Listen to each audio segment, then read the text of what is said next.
നല്ലതിനെ നവീകരിക്കുമ്പോൾ അത് മഹത്തരമാണ്. ഈ വരുന്ന ഓഗസ്റ്റ് 17-ന് പ്രൗഢഗംഭീരമായ മാറ്റങ്ങളുമായി പോത്തൻകോട് പുതിയ രാജകുമാരി വരുന്നു. കൂടെ ഞാനും. നിങ്ങളുണ്ടാവില്ലേ? നവീകരിച്ച പുതിയ ഷോറൂമുമായി രാജകുമാരി എത്തുന്നു. ഉദ്ഘാടനം ശ്രീ ആസിഫ് അലി. പോത്തൻകോട് ഓഗസ്റ്റ് 17-ന് രാവിലെ 10 മണിക്ക്. കോട്ടൂർ വന്യജീവി സങ്കേതത്തിൽ ഗജദിനാഘോഷം നടന്നു. Agasthyavanam biological park forest conservator KN Shyam Mohanlal ഉദ്ഘാടനം ചെയ്തു. Wild life warden IS Suresh Babu ഉൾപ്പെടെയുള്ള ഉദ്യോഗസ്ഥരും ഇവിടെ എത്തിയിരുന്നു. കേന്ദ്രത്തിലെ കുട്ടിയാനകൾ ഉൾപ്പെടെയുള്ള ആനകൾക്കാണ് ഭക്ഷണ വിതരണം നടത്തിയത്. സോമൻ, അമ്മു, മിന്ന, ഒടിച്ചി, ഹരികൃഷ്ണൻ, മനു, മായ, ആരണ്യ, പൂർണ്ണ എന്നീ ആനകൾക്കാണ് വിരുന്നൂട്ടിയത്. തണ്ണിമത്തൻ, പൊറത്തിച്ചക്ക, ഏത്തപ്പഴം, വെള്ളരി, ശർക്കര, ചോറ് എന്നിവയാണ് ആനകൾക്ക് ഭക്ഷണമായി നൽകിയത്.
ലോക ഗജദിനം 2012 മുതൽ ലോകമെമ്പാടും ആചരിക്കപ്പെടുകയാണ്.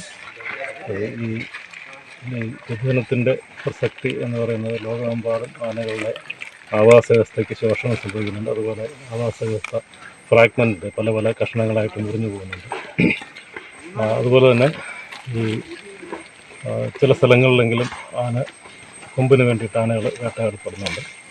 അതുപോലെ നാട്ടാനകൾ, ക്യാപ്റ്റിവിറ്റിയിലുള്ള ആനകൾ ചില സ്ഥലങ്ങളിലെങ്കിലും വിഗ്രഹങ്ങൾക്ക് വിധേയമാക്കപ്പെടുന്നുണ്ട്. അപ്പോൾ ഇതിനെല്ലാം എതിരെ മനുഷ്യ മനസ്സാക്ഷിയെ വളർത്തുന്നതിന് വേണ്ടിയിട്ടുള്ള ഒരു ശ്രമം എന്ന നിലയ്ക്കാണ് ലോകമെമ്പാടും ഗജദിനം ആചരിക്കപ്പെടുന്നത്.